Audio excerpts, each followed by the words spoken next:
इस लेक्चर में हम लोग थर्ड यूनिट पढ़ेंगे। थर्ड यूनिट है पीक्यूएफ की। सब्जेक्ट पीक्यूएफ है 7 सेम इलेक्ट्रिकल इंजीनियरिंग बीटेक। अब ये आरटीयू से एफिलिएटेड सिलेबस है और मैंने इस टॉपिक्स जो लिए हैं वो एसवीसी और टीसीएससी लिए हैं। तो ये मैं हिंदी में दे रही हूँ क्योंकि मेरे पास कुछ क्वेरीज आई थी स्टूडेंट्स की कि हिंदी में उनको थोड़ा क्लियर रहेगा। अब अगर हम सिस्टम की बात करें, पावर सिस्टम में स्टेबिलिटी दो तरह की हो सकती है, स्टेडी स्टेट और ट्रांजिएंट।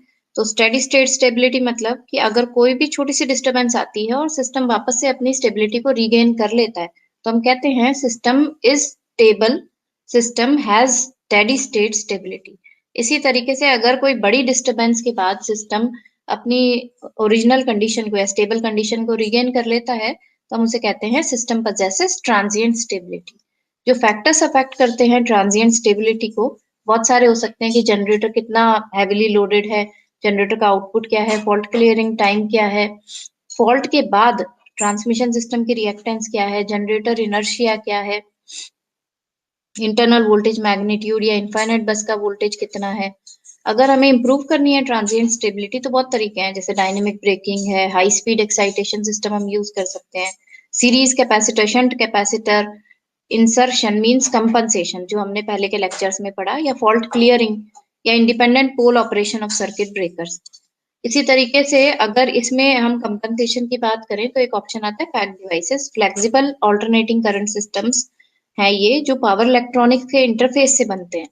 तो अगर हम फैक्ट्स की डेफिनेशन देखें IEEE के हिसाब से, तो ये वो एसी ट्रांसमिशन सिस्टम्स हैं जिसमें पावर इलेक्ट्रॉनिक बेस्ड डिवाइसेस हम लगाते हैं ताकि सिस्टम की कंट्रोलेबिलिटी को इंक्रीज कर सकें और पावर ट्रांसफर को हम इंक्रीज कर सकें। तो अगर हम लिमिटेशंस देखें एसी सिस्टम्स की जिनकी वजह से फैक्ट हम लगाना चाह रहे हैं, लिमिटेशन है वोल्टेज स्टेबिलिटी की प्रॉब्लम्स आ जाती हैं जब लॉन्ग डिस्टेंस ट्रांसमिशन की हम बात करते हैं, रिएक्टिव पावर कंपनसेट नहीं होता, स्टेडी स्टेट और ट्रांजिएंट स्टेबिलिटी हैम्पर होने लगती है।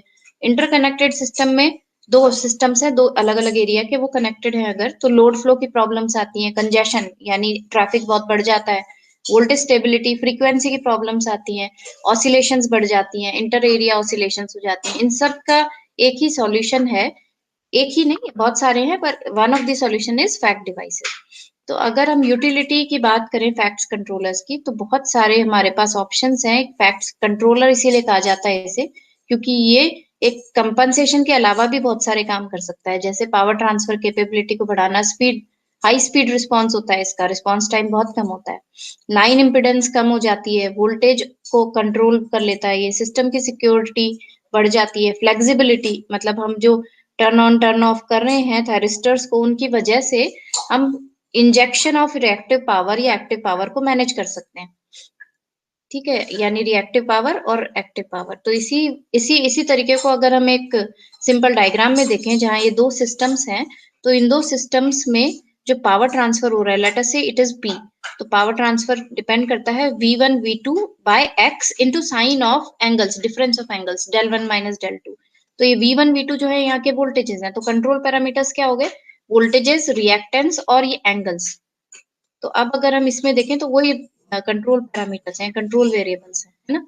अब ये कंट्रोल वेरिएबल्स यूज करके हम कंट्रोल कर सकते हैं सिस्टम को। फैक्ट के कंट्रोलर बहुत तरह के हो सकते हैं और तुम्हारे सिलेबस में जो है वो हम एसवीसी टीसीएससी पढ़ेंगे फर्स्ट जनरेशन में, सेकंड जनरेशन में स्टैटकॉम ट्रिपल एससी पढ़ेंगे, थर्ड जनरेशन में यूपीएफसी आईपीएफसी ट्रांसमिशन सेक्टर में। इसी तरीके से डिस्ट्रीब्यूशन सेक्टर में जो फैक्ट आते हैं उन्हें हम डी फैक्ट्स कहते हैं।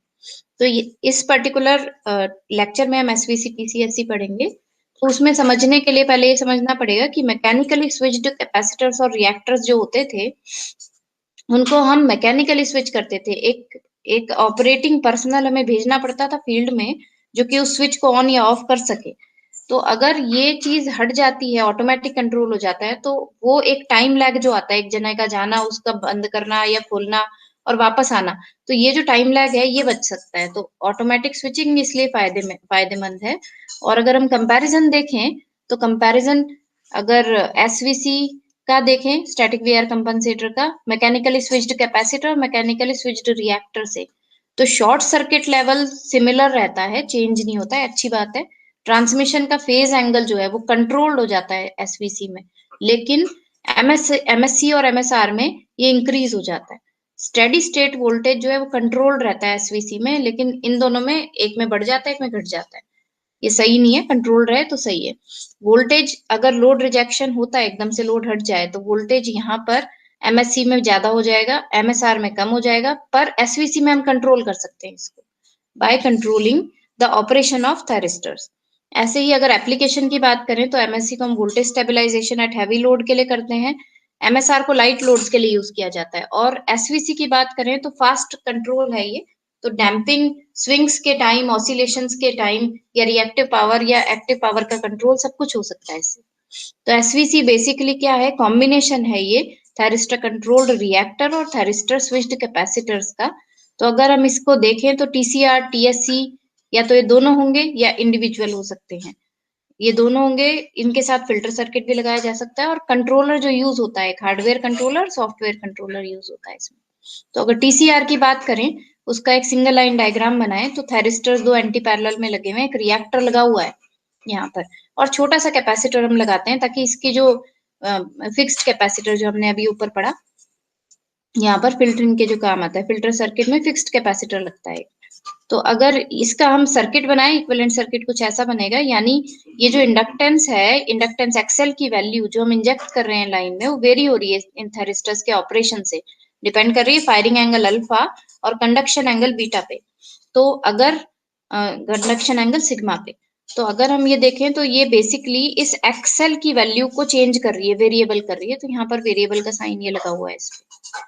अब अगर टीसीआर के बस वोल्टेज और करंट देखें तो अगर अल्फा की वैल्यू 90 डिग्री, अल्फा की वैल्यू 90 डिग्री है और सिग्मा की वैल्यू 180 डिग्री है, टोटल कंडक्शन दोनों के बीच का एंगल है, पूरा कंडक्शन हो रहा है, तो ये पूरा कंडक्शन आएगा, पूरी वेवफॉर्म आ जाएगी। अब अगर अल्फा की वैल्यू 100 डिग्री है तो अब देखो कंडक्शन इतना ही होगा, ये सिग्मा, सिग्मा इतना है।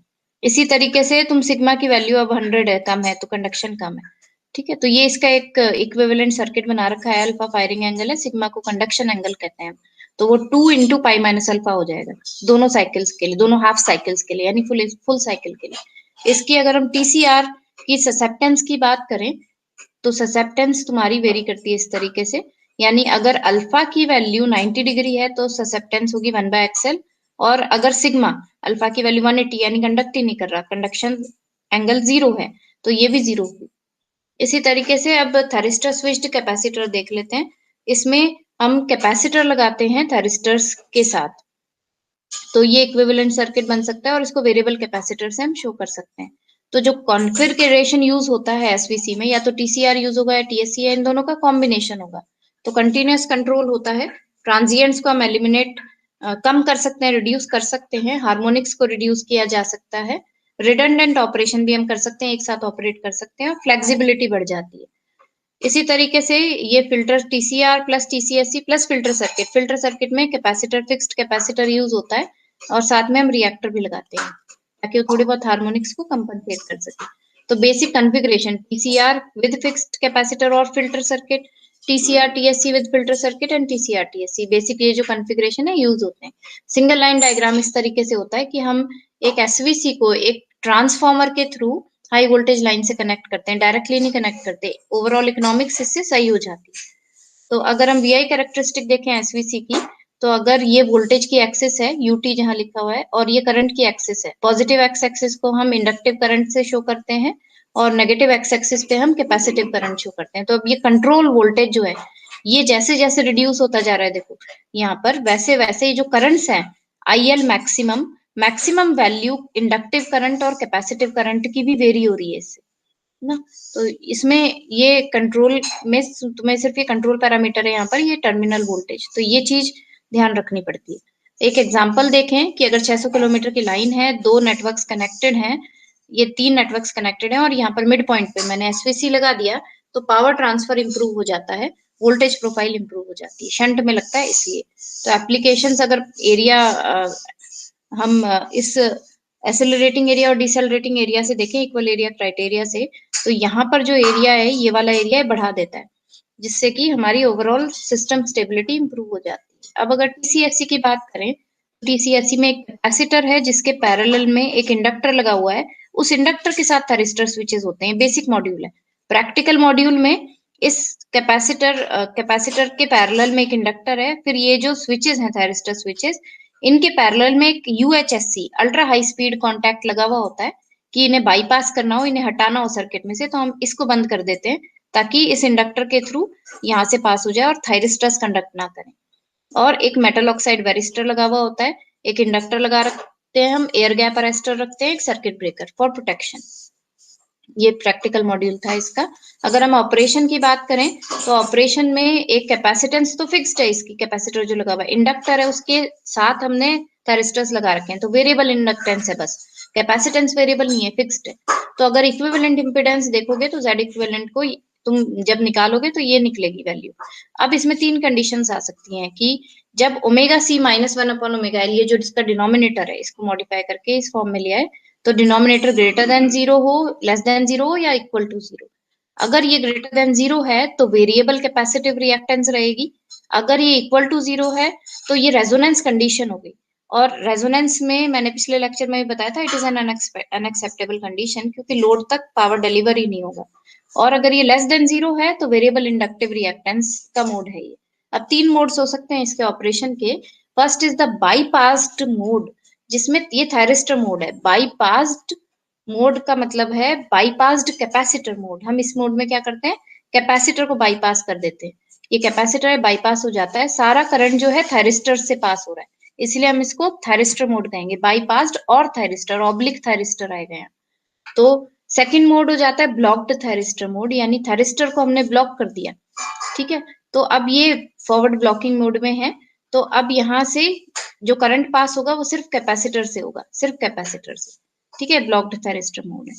तीसरा मोड हो जाता है वर्नियर मोड, जिसमें हम थायरिस्टर को भी कंडक्ट करा रहे हैं और कैपेसिटर को भी कंडक्ट करा रहे हैं, तो पार्शियली दोनों कंडक्ट कर रहे हैं। तो अगर हम इस वर्नियर मोड की बात करें तो 2 मोड्स हो सकते हैं, कैपेसिटिव और इंडक्टिव, ठीक है। तो अब कैपेसिटिव इंडक्टिव का मतलब है कि अगर कैपेसिटिव मोड है तो कैपेसिटेंस ज्यादा है, और यहाँ पर मैंने फायरिंग एंगल थोड़ा ज्यादा कर रखा है, जिससे इक्विवेलेंट रिएक्टेंस जो है, इंडक्टिव रिएक्टेंस, वो कम हो जाती है। इंडक्टिव मोड की बात करें तो हम इसको पूरा कंडक्ट करवा देते हैं या ज्यादा कंडक्ट करवा देते हैं, ताकि इक्विवेलेंट एक्सल थोड़ी ज्यादा हो जाए।